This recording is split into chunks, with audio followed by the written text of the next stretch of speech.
बिस्मिल्लाहिर्रहमानिर्रहीम। अनगिनत दरूद व सलाम नबी आखिरुज़्ज़मान मोहम्मद मुस्तफ़ा सल्लल्लाहु अलैहि वसल्लम और उनकी आल पर। पावर कॉरिडोर सीरीज़ की नई वीडियो के साथ शहजाद अनवर फारूकी एक मरतबा फिर आपकी खिदमत में हाजिर। और आज की इस वीडियो में हम बुनियादी तौर पर बात करेंगे मोहतरमा बेनज़ीर भुट्टो की शहादत के हवाले से। उस दिन क्या वाक़यात हुए और उसमें एक ख़ास किरदार का ज़िक्र है जो कि एक्सक्लूसिव है, जिसके बारे में आज तक मैंने ना कहीं लिखा है और ना कभी बात की है। गो कि मेरी उस किरदार से बात हुई और उस पे उसका जो रिएक्शन था वो भी मैं इस वीडियो में आपके साथ शेयर करूँगा कि किस तरह से ये एक मशकूक वारदात थी और जिसके ऊपर बेशुमार सवालिया निशान हैं कि आज 15 साल गुजर जाने के बाद जबकि पाकिस्तान पीपल्स पार्टी एक मरतबा फिर हुकूमत में है, हुकूमत का हिस्सा है और मोहतरमा के शहादत के हवाले से आज तक जो है कोई तहकीकात जो किसी नुक्ता की तरफ नहीं पहुँच सकी और उनको कंक्लूड नहीं किया जा सका।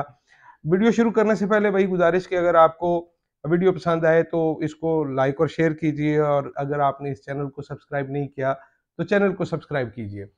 अच्छा, बात ये है कि ये 27 दिसंबर की तारीख जो है वो मैं कभी नहीं भूल सकता, क्योंकि उस दिन मैंने अपने करियर की सबसे बड़ी खबर ब्रेक की थी जिस दिन मोहतरमा बेनज़ीर भुट्टो साहिबा पर हमला हुआ और जिसके नतीजे में उन्होंने जामे शहादत नोश किया। और ये खबर सबसे पहले इलेक्ट्रॉनिक मीडिया पे मैंने ब्रेक की। ये मेरे करियर की सबसे बड़ी खबर थी। ये किस तरह से ब्रेक हुई और उस दिन क्या हुआ और किस किरदार के हवाले से आज तक बहुत सारी चीज़ें हैं जो गाहे आती हैं, लेकिन उसका कोई सबूत उस तरह से नहीं है। लेकिन चूँकि मैंने बराह रास्त उस किरदार से उस दिन बात की तो सारी तफ़सील आपके सामने रखता हूँ। 27 दिसंबर से मेरी एक और वाबस्तगी भी है कि मोहतरमा की शहादत के ठीक 5 साल बाद इसी दिन मेरे वालिद मोहतरम जो हैं वो अल्लाह को प्यारे हुए और उनकी उनके हवाले से ज़िंदगी में बहुत कुछ सीखा। उनकी ज़िंदगी में मुझे कभी ये अंदाज़ा नहीं था कि मैं उनसे कितना मुतासिर हूँ या ज़िंदगी के फ़ैसले लेने में मुझे जो एक गैर महसूस तरीके से गाइडेंस थी, वो ख़ैर किसी और दिन उस पे चूँकि ये पर्सनल नहीं है, इसमें हम बुनियादी फ़ोकस जो है वो आज 27 दिसंबर 2007 के वाक़यात को और पाकिस्तान पीपल्स पार्टी की अमूमी सियासत जो है और इसके आगाज़ से जिस तरह से हमने मुस्लिम लीग काफ की सियासत का ज़िक्र किया, तो आज हम इसमें पाकिस्तान पीपल्स पार्टी की सियासत का ज़िक्र थोड़ा करेंगे। 27 आज की पाकिस्तान पीपल्स पार्टी कहाँ खड़ी है? आज की पाकिस्तान की पीपल्स पार्टी जो है, वो आपको एक सिंध रूरल की जमात नज़र आती है और वो जो मोहतरमा बेनज़ीर भुट्टो के ज़माने में चारों सूबों की ज़ंजीर बेनज़ीर बेनज़ीर का नारा लगा करता था, वो नारा अब आपको कभी ना तो लगता हुआ दिखाई देता है और ना कभी आपको बरसरे ज़मीन उसके सबूत दिखाई देते हैं। और पंजाब में बहुत नॉमिनल सी नुमाइंदगी है जी, सूबाई असम्बली में भी और कौमी असम्बली में भी। केपीके में भी शमूलियत का वो तादाद नहीं रही जो कभी किसी ज़माने में थी। बलूचिस्तान में कमोबेश इसी तरह रहता है। तो सिंध शहरी से भी सुकड़ कर अब ये सिर्फ दही सिंध की जमात बनकर रह गई है। तो ये सफ़र जो है ये किस तरह से हुआ और 27 दिसंबर के वाक़यात के पीछे क्या मामलात थे, उनको समझने के लिए थोड़ा-सा हम पाकिस्तान पीपल्स पार्टी की तारीख को देखते हैं। ज़ुल्फ़िकार अली भुट्टो मरहूम जो हैं वो हमारी तारीख के सियासी तारीख का सबसे मुतनाज़ा किरदार रहे हैं और उनके हवाले से आपको एक दो चीज़ें आपके सामने रखता हूँ। एक तो ये है कि वो सदर अय्यूब को डैडी कहा करते थे और वो उनकी वज़ारत में उनके मातहत जो वज़ारत बनी थी की सदारत में उसके वज़ीर ख़ारिजा थे और उन्होंने बेसिकली इंडक्ट किया था। लेकिन उससे पहले उन्होंने एक ख़त भी लिखा था सियासत में एंट्री के लिए उस वक़्त के हुक्मरान को। सिकंदर मिर्ज़ा की तरफ मेरा इशारा है और उसको ख़त लिख के उन्होंने कायद-ए-आज़म मोहम्मद अली जिन्ना से बड़ा लीडर उनको करार दिया।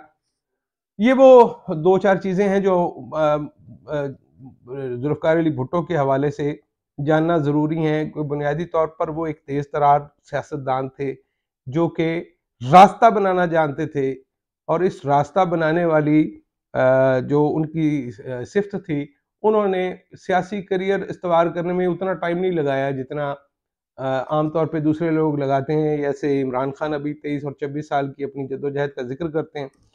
उनको इतना टाइम नहीं लगा, वो अवाम की नब्ज़ को जानते थे। उनका एक क्रेडिट है बिलाशुबा जो उनसे कोई भी नहीं छीन सकता, कि वो सियासत जो कि सिर्फ उमरा और जागीरदार वडेरों और जो गद्दी नशीन थे उनके ड्राइंग रूम्स में हुआ करती थी, उस सियासत को उन्होंने आम लोगों की चौपाल बैठक और चौपाल का जो गाँव की थड़ा सियासत है वहाँ तक वो ले आए और लोगों को ये शऊर दिया कि वो भी अपनी एक से रखते हैं। ये उनका वो क्रेडिट है जो उनसे कोई नहीं छीन सकता। इसी तरह से पाकिस्तान के एटमी प्रोग्राम की जो बुनियाद है वो भी उनके ज़माने में रखी गई।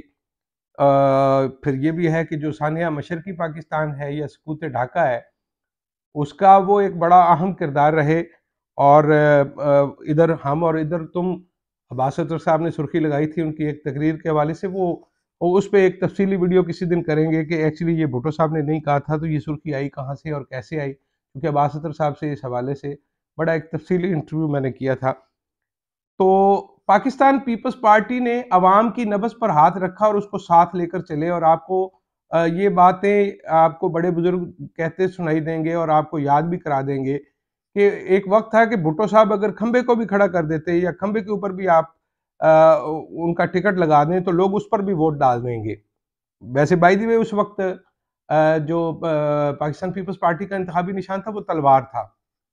जब ज़ियाउल हक का ज़माना आया और ये सारी तोड़-फोड़ हुई और पीपल्स पार्टी को मिटाने की कोशिश की गई, जो कि अगेन चूँकि अवामी बहरहाल एक हद तक जो अवामी रद्द-ए-अमल है उसके इज़हार की सूरत पाकिस्तान पीपल्स पार्टी थी।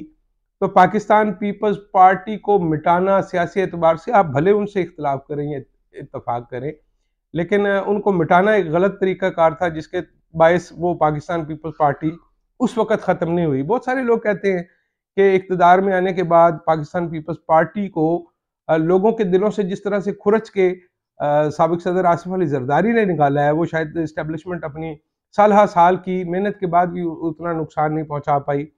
वो आसिफ़ अली ज़रदारी साहब की शख्सियत के हवाले से जिस दिन बात करेंगे, उनमें भी बहुत सारी खूबियाँ हैं और हमें बात करते हुए पूरी दयानतदारी से काम लेना चाहिए। अगर किसी की ख़ामियों का ज़िक्र करते हैं तो खूबियों की बात भी होनी चाहिए। खैर मोहतरमा बेनज़ीर भुट्टो जो है वो चूँकि जब भुट्टो साहब को फांसी की सज़ा दी गई तो एक अवामी हमदर्दी और लोगों की सिंपैथी उनके साथ थी कि इनके साथ ज़्यादती हुई है।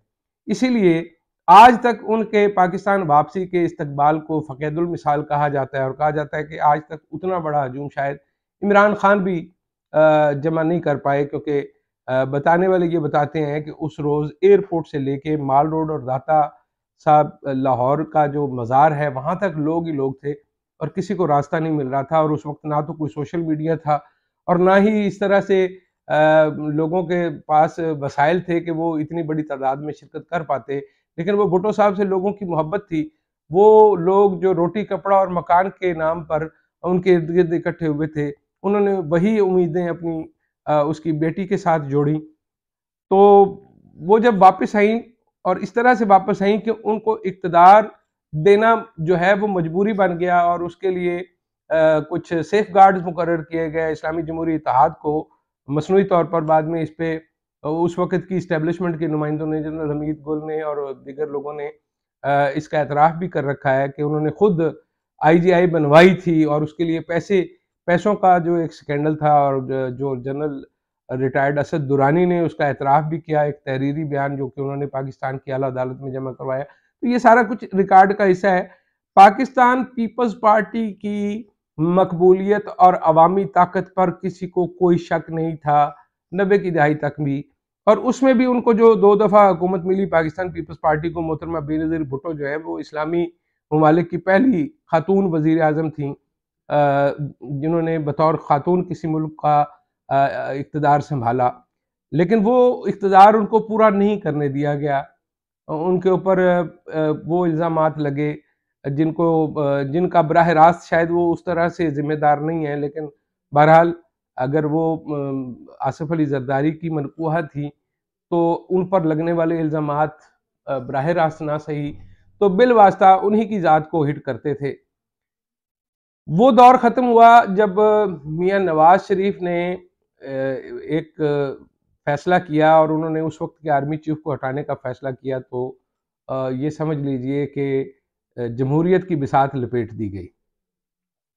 फिर एक दफ़ा दोबारा मोहतरमा बेनज़ीर भुट्टो जिला वतन हुई और उस जिला वतनी के बाद वो 2007 में वापस आई और उस वक़्त की अमेरिका की जो सेक्रेटरी ख़ारजा थी कंडोलीज़ा राइस और जनरल मुशर्रफ के साथ उनकी नेगोशिएशन हुई। एक कहा जाता है कि एक डील हुई, जिसके नतीजे में मोहतरमा बेनज़ीर भुट्टो को वतन वापसी मिली।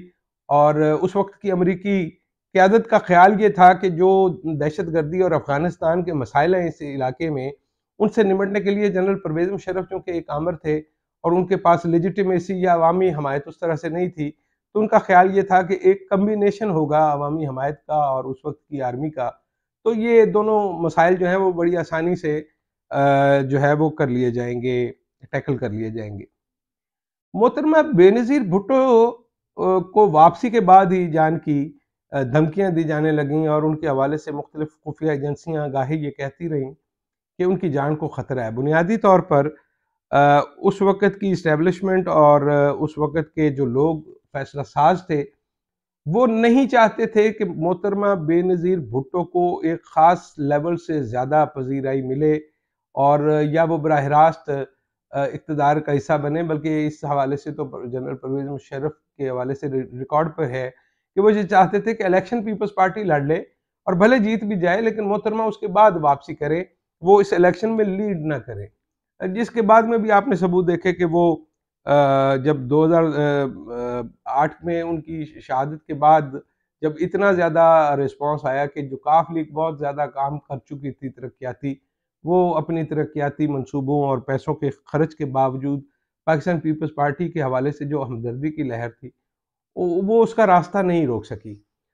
अब हम आते हैं उन वाक़यात की तरफ जो मोहतरमा बेनज़ीर भुट्टो की एक तरह से आप समझ लीजिए कि शहादत का बायस बने।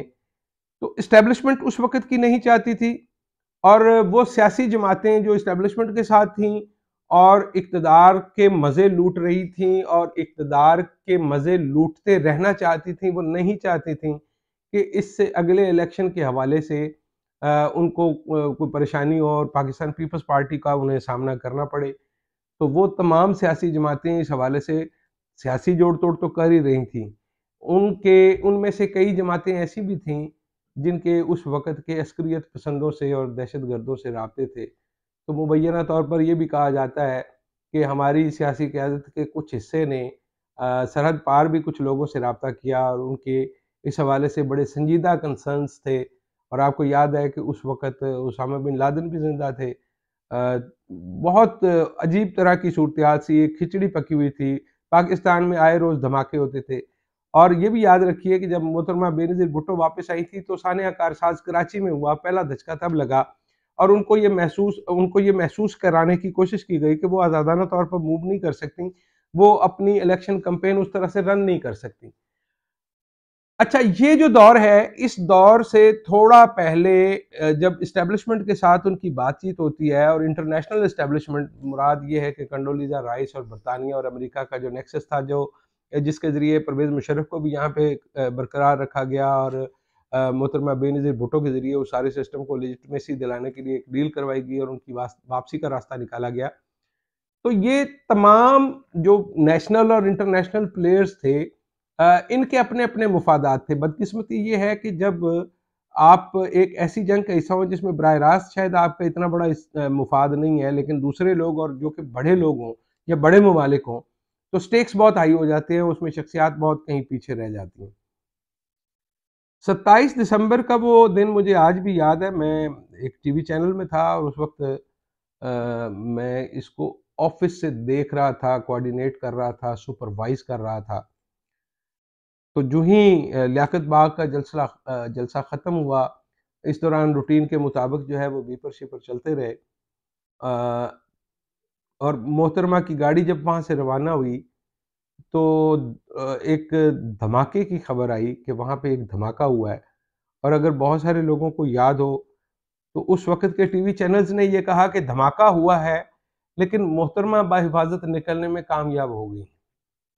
अच्छा, जो मेरा बीट रिपोर्टर था वहाँ पे 2-3 लोगों की ड्यूटी थी। क्राइम रिपोर्टर भी वहीं पे था, पिंडी का रिपोर्टर भी वहीं पे था, पाकिस्तान पीपल्स पार्टी की बीट को कवर करने वाला रिपोर्टर भी वहीं था, डीएसएनजी भी थी, 2 कैमरामैन भी थे। तो उन्होंने वहाँ से यही लिखवाया कि मोहतरमा बाहिफाजत निकलने में कामयाब हो गई हैं, और ये धमाका एक मौजूद बहस था। और इसी दौरान उसी दिन, अगर आप लोगों को याद हो, तो मियां नवाज शरीफ के काफिले के ऊपर भी फायरिंग का वाकया हुआ पिंडी में, जब वो एयरपोर्ट रोड पे पुराने एयरपोर्ट, इस्लामाबाद के पुराने एयरपोर्ट के पास एक जगह से ट्रेवल कर रहे थे, तो उन पर फायरिंग की इतलात आई थी। तो वो एक तरह से आप समझिए कि ओवरऑल पूरे मुल्क में एक फिक्रमंदी की लहर थी कि ये पाकिस्तान की तमाम सियासी क़यादत को ये निशाना बनाया जा रहा है।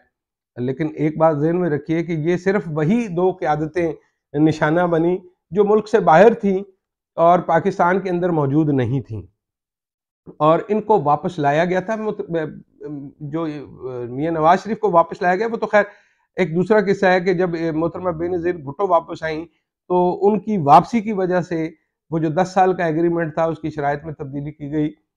उस पे मुस्लिम लीग नून की सियासत के हवाले से जब बात करेंगे तो उस पे भी आएंगे। अच्छा, उस दिन जब ये खबर चली कि मोहतरमा वहां से बाहिफाजत निकलने में कामयाब हो गई हैं, तो मेरे एक कोलीग हैं, तो उनका नाम है साकिब बशीर साहब, का कोलीग है मेरे।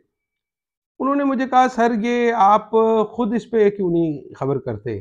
तो मैंने कहा, यार वहाँ पे फील्ड में बहुत सारे लोग मौजूद हैं, और यूँ भी मैं क्या कर लूँगा यहाँ से बैठ के। तो उसने मुझे एक राह सुझाई, और ये उसका क्रेडिट है, और मैं ये क्रेडिट उसको देना चाहता हूँ। उसने कहा, आप रहमान मलिक से बात करें। अच्छा, ये बिल्कुल इब्तदाई लम्हात हैं। आप समझिए कि धमाका हुए अभी 4 से 5 मिनट हुए हैं, चूँकि इलेक्ट्रॉनिक मीडिया में जब हम तब काम किया करते थे, तो हमारा जो फैसला करने का और चीज़ों को चलाने का, खबरें लाने का एक दौड़ लगी होती थी, मुकाबले की सी फिज़ा थी।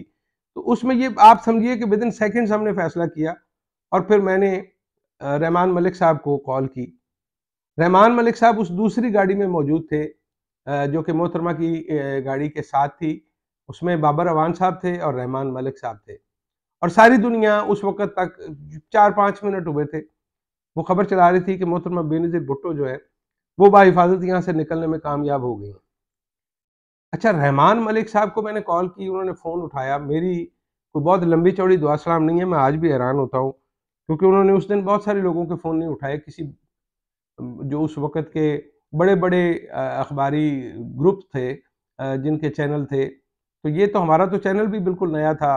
चैनल न्यूज़ वन था उस वक़्त मेरा, तो वो ज़ाहिर है उस वक़्त जियो एयरवाई के मुकाबले में तो उस तरह से नहीं था, और उन्होंने जियो और एयरवाई का फ़ोन नहीं उठाया। रहमान मलिक साहब को मैंने फ़ोन करके बात करने की कोशिश की, तो उन्होंने फ़ोन मेरा लकीली अटेंड किया। मैंने उनसे पूछा कि सर क्या सूरत-ए-हाल है? क्या हुआ है यहाँ पे?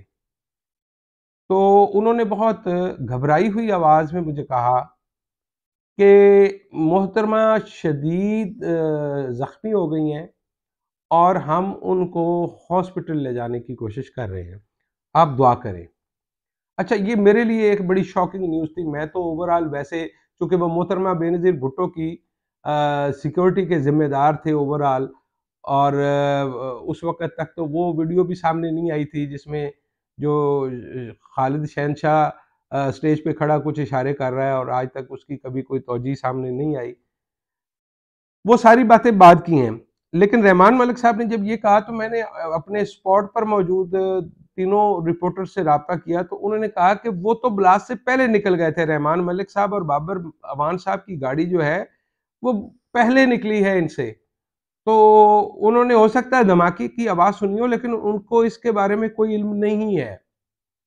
अब ये मेरे लिए बड़ी अजीब और हैरत की बात थी कि अगर वो उनसे पहले निकल गए थे, और उनकी गाड़ी का रूट भी डिफरेंट था, और बाद में जब मैंने इस पे तहकीक की, तो मालूम पड़ा कि वो एक दूसरे रास्ते से फिर दोबारा वापस पलट कर आए, और जो उस वक़्त का हॉस्पिटल था, जिसे आज बेनज़ीर शहीद हॉस्पिटल का नाम दिया गया है, वहाँ ले जाया गया। और आपके लिए एक और एक थोड़ी-सी अजीब बात होगी कि जिस डॉक्टर ने उस दिन मोहतरमा का दिल हाथ में पकड़ के पंप किया, वो उनका सीना चीर दिया गया और उनका दिल निकाला गया और उनको हाथों से पंप करने की कोशिश की। ये वो आखिरी फैसला होता है जो बिल्कुल डेस्परेट होता है। इसका मतलब ये है कि कोई बंदा ये शिद्दत से बचाना चाह रहा है, लेकिन उस वक़्त तक कुदरत का कानून जो है वो अपना फैसला कर चुका होता है। तो जिन डॉक्टर साहब ने वो मोहतरमा बेनज़ीर भुट्टो के की मौत के मामलात को वहाँ पे निगरान किया, उन्हीं डॉक्टर साहब के वालिद साहब ने ज़ुल्फ़िकार अली भुट्टो का भी पोस्टमार्टम किया था उनकी फांसी के बाद। ये एक अजीब इत्तेफ़ाक है जो आज तक मैं समझ नहीं पाया कि कुदरत किस तरह से घेर-घार के आपको ले आती है। और लियाकत बाग ना भूलिएगा, पाकिस्तान के पहले जो वज़ीर-ए-आज़म थे कायद-ए-मिल्लत लियाकत अली ख़ान शहीद, तो उनका जाए शहादत भी रावलपिंडी ही बना था और उनको भी कायद-ए-मिल्लत कहा जाता था। अवाम के साथ उनका भी बड़ा गहरा राब्ता था। अभी बेनज़ीर भुट्टो का जो शहादत है वो भी वहीं पे हुई। और उसके बाद के इवेंट्स बड़े अजीब हैं, क्योंकि वहाँ पे सबूत मिटाने के लिए एक गैर ज़रूरी किस्म की जल्दी की गई। जब ये खबर मैंने टीवी पे अपने ब्रेक की, तो टीवी इंतज़ामिया को भी इस हवाले से बहुत रिज़र्वेशन थी कि सारे चैनल ये चला रहे हैं कि मोहतरमा वहाँ से निकलने में कामयाब हो गई हैं और आप ये कह रहे हैं कि आप वो इसमें शदीद ज़ख्मी है और अल्लाह जाने वो जान उनकी बच पाएगी या नहीं, और डॉक्टर कह रहे हैं कि दुआ कीजिए। अच्छा, ये याद रखिए कि उस वक़्त तक बाबर अवान साहब और जो रहमान मलिक साहब हैं वो हॉस्पिटल में मौजूद नहीं है, चूँकि मैं अपने रिपोर्टर्स के साथ मुसलसल राब्ते में हूँ। वो रिपोर्टर्स जो उस गाड़ी के साथ-साथ हैं, जिसके ज़रिए तिब्बी इमदाद के लिए उनको ले जाया जा रहा था। बहरहाल उसके बाद मेरी दोबारा रहमान मलिक साहब से बात करने की कोशिश की मैंने, क्योंकि मेरी इंतज़ामिया जो थी वो उसमें रिलक्टेंट थी इस खबर को चलाने में। और ज़िंदगी में शायद पहली और आखिरी बार मैंने अपने टीवी चैनल के मालिक को, उन्होंने मुझसे पूछा कि ये मेरा नया चैनल है, वो कि अल्लाह उनको खुश रखे, बड़ा लंबा चौड़ा सेटअप है उनका पैसों के मामले में, लेकिन वो रिलक्टेंट थे। वो ये कह रहे थे कि यार अगर ये खबर तुम्हारी बाउंस हो गई तो हमारा तो सारा निज़ाम ये लोग जला देंगे, और चूँकि वैसे भी वो कराची बेस्ड थे, तो उनका ये कहना था कि ये तो मेरे तमाम दफ़ातर और गाड़ियों को आग लगा देंगे और मेरे पास तो छुपने की जगह भी नहीं होगी। तो मैं और वैसे भी मुझे वहाँ पे जॉइन किए हार्डली कुछ 2-4 माह ही हुए थे, मेरी कोई लंबी चौड़ी वाक़फ़ियत भी नहीं थी। तो मुझे ये ज़िंदगी में पहली और आखिरी बार अपना सोर्स जो है वो रिवील करना पड़ा ताहिर खान साहब के सामने, और मैंने उनको कहा जी कि मेरी बात रहमान मलिक से हुई है। तो चूँकि वो खुद पाकिस्तान पीपल्स पार्टी की सारी क़यादत आसिफ़ अली ज़रदारी और रहमान मलिक वग़ैरह के बहुत क्लोज़ थे। तो फिर उन्होंने कहा कि अगर रहमान मलिक कह रहा है तो वो दुरुस्त कह रहा होगा। और फिर वो ये खबर जो है उस दिन सबसे पहले इलेक्ट्रॉनिक मीडिया पे पहले टिकर्स और फिर ब्रेकिंग के ज़रिए न्यूज़ वन टीवी ने इसको नशर किया। उसके बाद मेरा बीपर हुआ उस पे, वो कि वो बीपर अधूरा रह गया। उसकी वजह फिर किसी दिन बताएँगे, वो एक प्रोफ़ेशनल वजह थी या आई डोंट नो, उसको अभी मैं किस तरह से एक्सप्लेन करता हूँ। तो हम अपने मौज़ू की तरफ वापस आते हैं। उस दिन फिर मैंने दोबारा दूसरी कॉल बाबर अमान साहब को की, और बाबर अमान साहब उस वक़्त तक रहमान मलिक के साथ हॉस्पिटल पहुँच चुके थे, और बाबर अमान साहब उस वक़्त रो रहे थे जिस वक़्त उन्होंने मेरी कॉल अटेंड की, और उन्होंने कहा कि बीबी शहीद हो गई है। और मैंने उन्हीं कदमों पे वो ब्रेकिंग को चेंज करवाया, और फिर मैंने वो खबर दी उस दिन न्यूज़ वन की तारीख में। और ये मैं समझता हूँ कि मेरे करियर की वो उस वक़्त की सबसे बड़ी खबर थी। ये जानिए कि ये जो बाबर अवान साहब हैं और रहमान मलिक साहब हैं, ये दोनों वो किरदार थे कि जिनके हवाले से पाकिस्तान पीपल्स पार्टी के जो पुराने कारकुनान थे, वो उन समेत और भी बहुत सारे लोग जो नए-नए पीपल्स पार्टी के करीब हो रहे थे या होने की कोशिश कर रहे थे, वो मोतरज़ थे कि ये पैराशूटर्स हैं और ये किस तरह से पार्टी में, और इतना उनको कुर्ब हासिल है क़यादत का, वो कि बहुत सारे लोग जो हैं वो जो नाहिद मैडम हैं और उनके शौहर जो हैं अब्बासी साहब, उनका जो मोहतरमा बेनज़ीर भुट्टो के ऊपर असर और रसूख था उससे ख़ाइफ़ थे। लेकिन ये एक नया ग्रोह पैदा हो रहा था, एक नया कल्ट था जो आसिफ़ अली ज़रदारी के इर्द-गिर्द था, और ये लोग जो हैं वो मोहतरमा की बजाय सदर आसिफ अली जरदारी के नज़दीक ज़्यादा जो है वो शुमार होते थे। बातें बहुत हैं जी अभी इस पे करने के लिए, लेकिन तवालत जो है वो बहुत ज़्यादा हो गई है। तो इसके लिए हम इसके जो बाकी मामलात हैं कि पाकिस्तान पीपल्स पार्टी की सियासत क्या है और आज वो यहाँ पे इस हालत को क्यों पहुँचे हैं, इस पे हम अलहदा से वीडियो करेंगे। अभी ये जान लीजिए कि इस मामले में बहुत सारे किरदार आपस में मिले हुए थे। वो किरदार जो कि उनकी सिक्योरिटी के ज़िम्मेदार थे और उनको मौके पर ना होने के बावजूद ये पता था कि मोहतरमा बेनज़ीर भुट्टो जो है वो इसमें बच नहीं पाई हैं। उनका सोर्स ऑफ इंफॉर्मेशन क्या था और वो किस तरह से इस पे बात करने में कामयाब हुए। वो लोग जिन्होंने शवाहिद मटाने में जल्दी की और फौरी तौर पर जय बकुआ को धुलवा दिया और सबूत जो है वो मिटा दिए गए। किस तरह से फिर वो खालिद शाह को रास्ते से हटाया गया। ये कोई एक करैक्टर नहीं था, इसमें बहुत सारे लोग थे, जो कि बैतुल्लाह महसूद का नाम भी लिया गया। तो मुमकिना तौर पे बहुत सारे इन्वेस्टिगेटर्स ने इसके हवाले से भी कुछ शवाहिद इकट्ठे किए हैं, जो ये बताते हैं कि ये जो इतनी पेचीदा शहादत है मोहतरमा की, इसमें कोई एक या दो लोग नहीं थे, बहुत सारे किरदार थे नेशनल और इंटरनेशनल, जिन्होंने ये फैसला किया था कि मोहतरमा बेनज़ीर भुट्टो जो है वो पाकिस्तान की सियासत में मजीद कोई किरदार अदा नहीं करेंगी। अगली वीडियो तक इजाज़त दीजिए, अपना बहुत सारा ख्याल रखिएगा। अल्लाह निगहबान।